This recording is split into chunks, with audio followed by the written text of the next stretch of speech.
Good morning to all of those tuning in.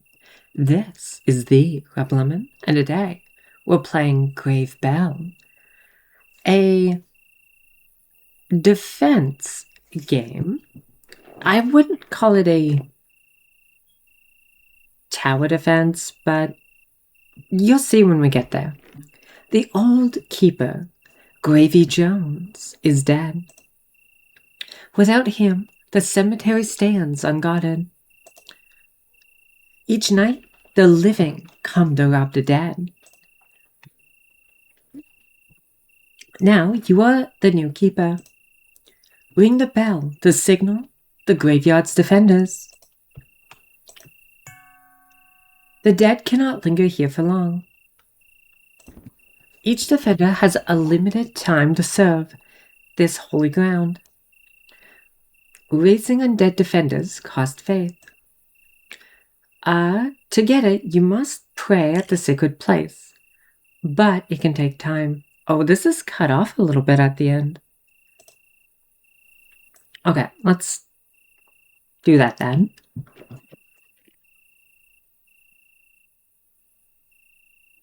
Okay, survive until the final night and take Gravey Jones' place. So it costs 7 faith, summon skeleton. Okay, we can do that.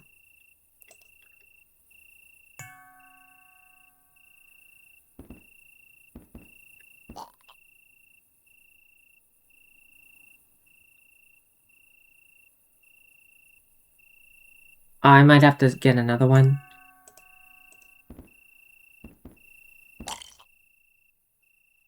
And then that should be the last one to survive me to the end of the night.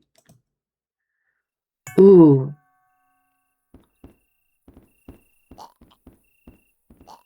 Okay, not bad.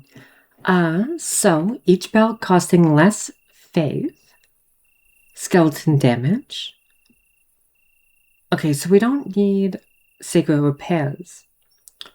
I'm gonna take the bell cost reduction. New bell has awakened, ringing to summon zombies.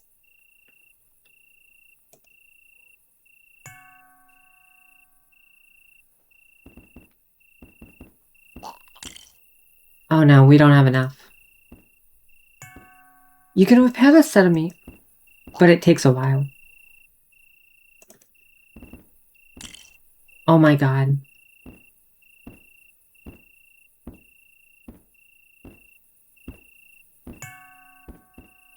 Oh, I might not be able to keep up. Especially if I have to keep going back and forth.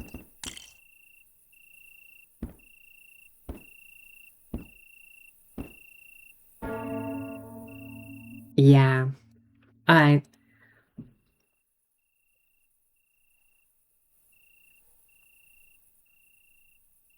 So this is a bit tougher than it seems. However,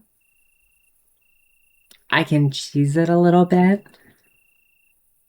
Thankfully. Oh, we have this 5, 6 nights. Okay, so I will say, so far, I do like the game. It's a bit on the tougher side. I thought the difficulty increase was a pretty big jump, especially for something that is an incremental roguelike. But I will say, I do really, really like the concept of being on the side of the undead, defending against the living. Because to some degree, it does make sense, seeing as, you know, grave robbers are a thing. And a lot of people are buried with some pretty expensive stuff. So, to some degree, it makes sense. But on the flip side, it could also be something more along the lines of basically this being seen as what, like sacrilege or abomination or whatever. Can't think of the word right now, but anyways, that should be good enough.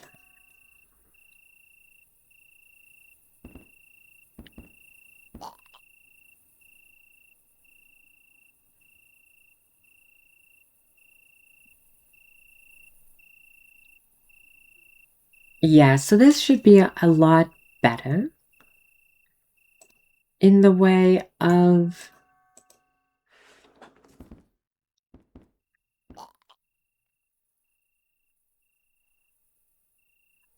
going on to day 2.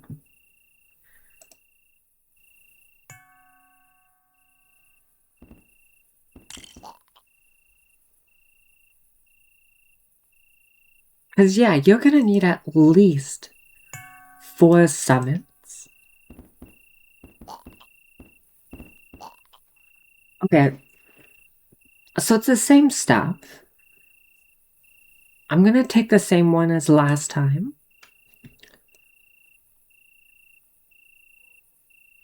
13 faith? Oh my god, our faith resets nightly.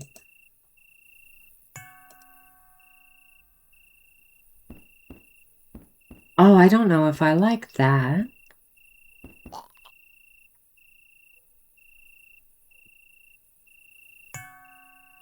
On the flip side, at least, as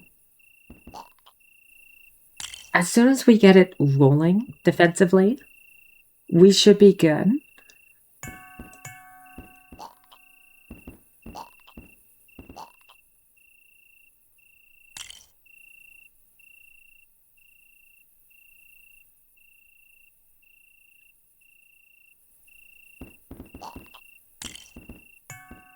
And one more just in case. Oh, faith per payout. That would be pretty good. Skeleton damage. I'm going to take the faith per payout. And the skeleton damage.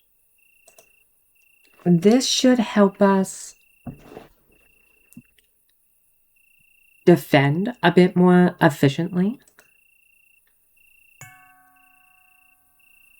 And if we need to, we can defend cheaper.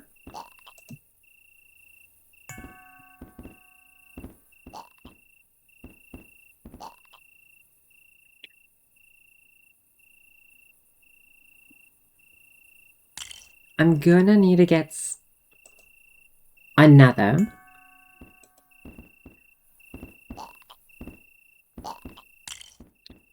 I will say I do not like the fact that they just walked by my one defender.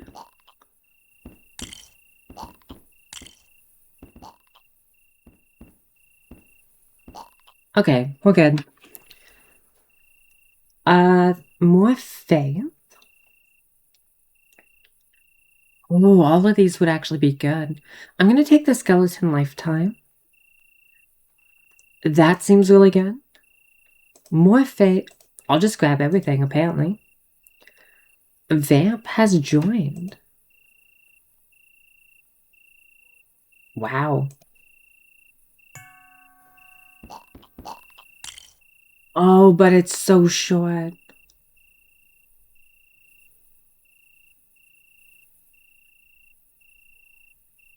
Gotcha. That makes sense then. This is kind of a last resort kind of thing, it seems.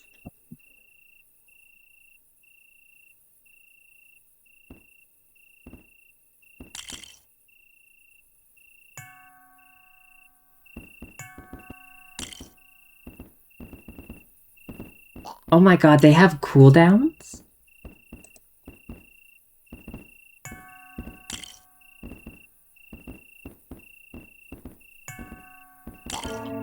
Oh, I lasted so long. If I didn't do the vampire, I think I would have been good.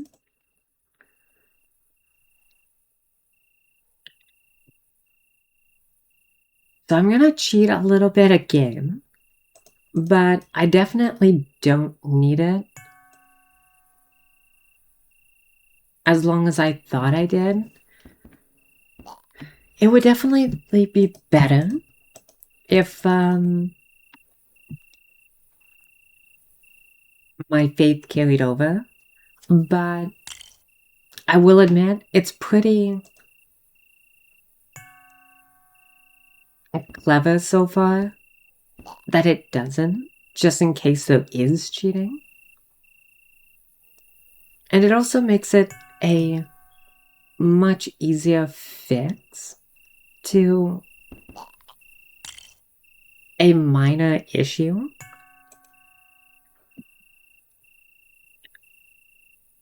I will say though, I do like how the timer does show like how long the night is. Okay. Again, I do think the bell cost is still worth it.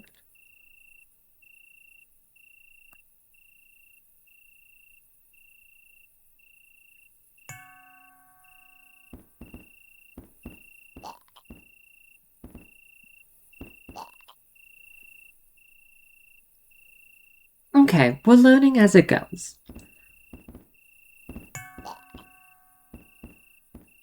I will say,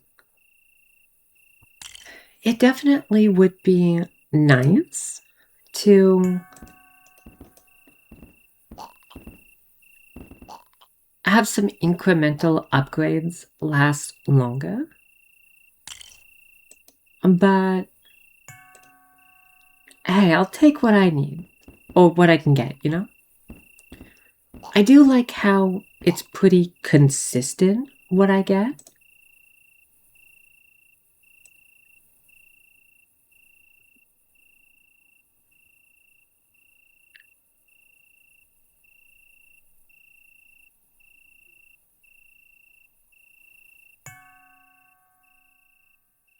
But yeah, I basically need to be as efficient with my summons as I can get.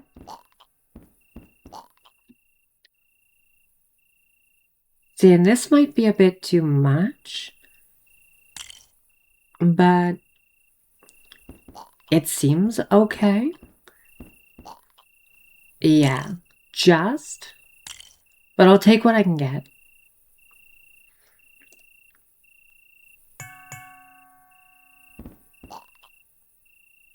And I should be fine with this.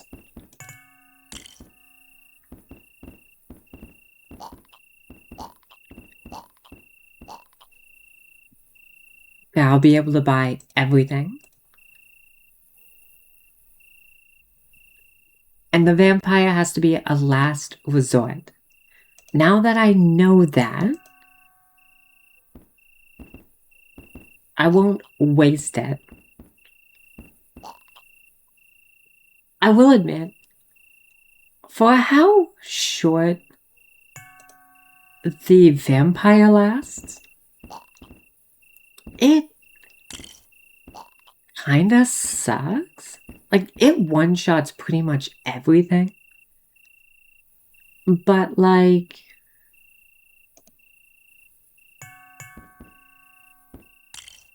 man, does it not last?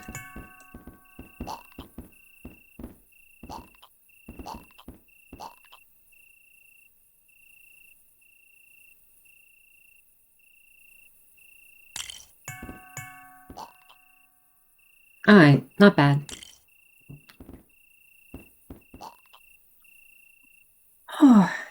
So, okay, we can get faster payout, more zombie HP. I guess.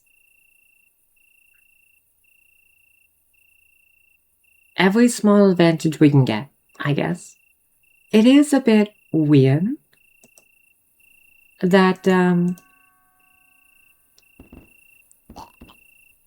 yeah, it's a bit weird that the bells aren't updating. And it would be nice if they had a stat for the timer as well.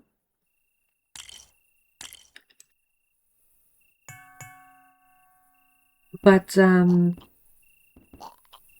I guess I can, to a degree, understand that. It's just a bit weird.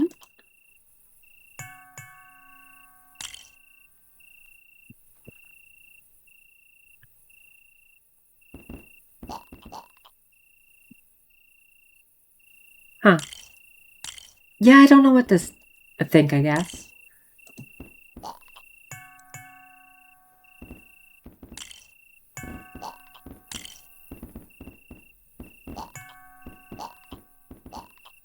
And I always want to start by the thing at the bottom.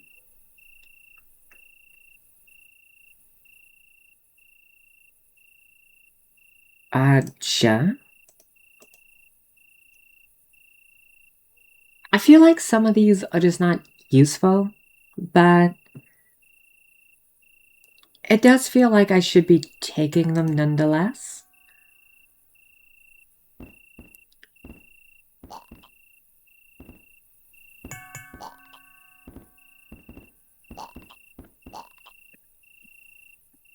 And with how fast these attacks are incoming, can you not?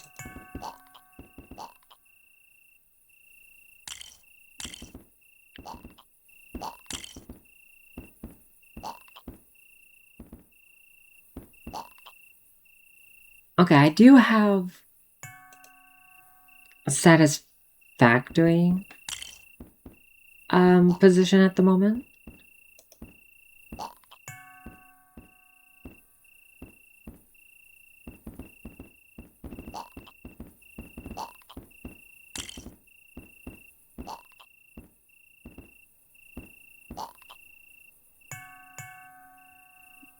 I'm actually surprised that zombie lasted as long as it did. But hey, I'm not gonna complain. I will always take what I can get.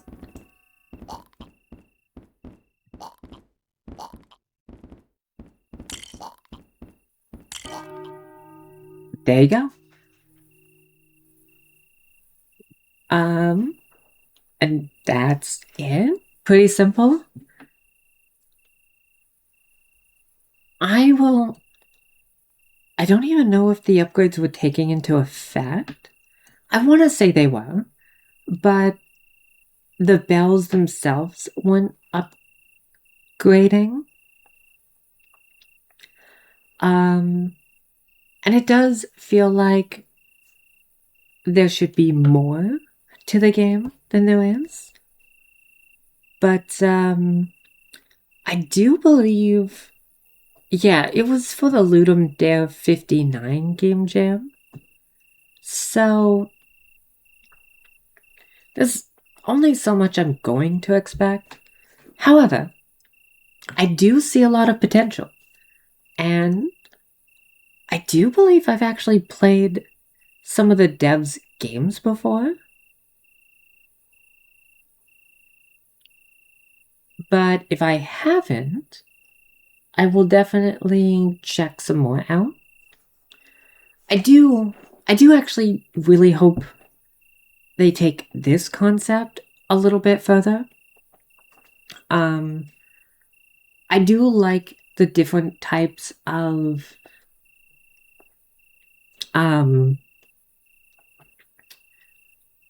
creatures you can summon. But it almost feels a bit limited in the upgrades and how there's not much variety per run. Because by the time the second night occurs, you're making enough money to get everything you need anyway. So it almost seems like this would be better to have a tech tree where you would have a skeleton tech tree, the zombie tech tree, and the vampire tech tree. And then you'd have a faith, maybe you'd have faith interwoven into everything. Maybe it would have its own dedicated path. And then same thing with the cemetery. Though personally, how I would do it is I'd have 4 different tech trees. Your zombie, your skeleton, and your vampire. Have the skeleton be your main attacker, the zombie be your main defense, or like meat shield, and then the vampire have a unique ability where they're kind of in the middle, but they can regenerate as long as they're able to attack. However, as long as they're not able to attack, they dissipate pretty quickly. I think that would be a good compromise. And then in the 4th tech tree would be a combination of the faith and a graveyard. Basically how I would do it is have this be a relatively empty graveyard with just a few headstones. And then as you upgrade it, some of the headstones could fill in. You can get more different types, mostly as a visual thing, but I would also extend it to having a mausoleum here and there. And maybe those can act as, I don't know, either structures to make it harder to get to the, I guess, main angel statue, or even having those be spawn points for the defenders, where they'll always spawn the closest to the statue as where the invaders are coming from, but it can allow you to get the jump on invaders and keep them further away. Something like that. Anything. I think there's a lot of potential here. Maybe I'm just overthinking it. I have no clue. I really enjoyed this. I thought it was a very beautiful game. Man, I really need to stop overthinking games. I just need to play them and enjoy them. Anyway, I'm gonna end it there, because I am ranting, and I apologize for that. It is a habit, I guess. So, with that being said, thank you for tuning into The Frequency. This is the Rebel Lemon signing off. So, good night and sweet nightmares.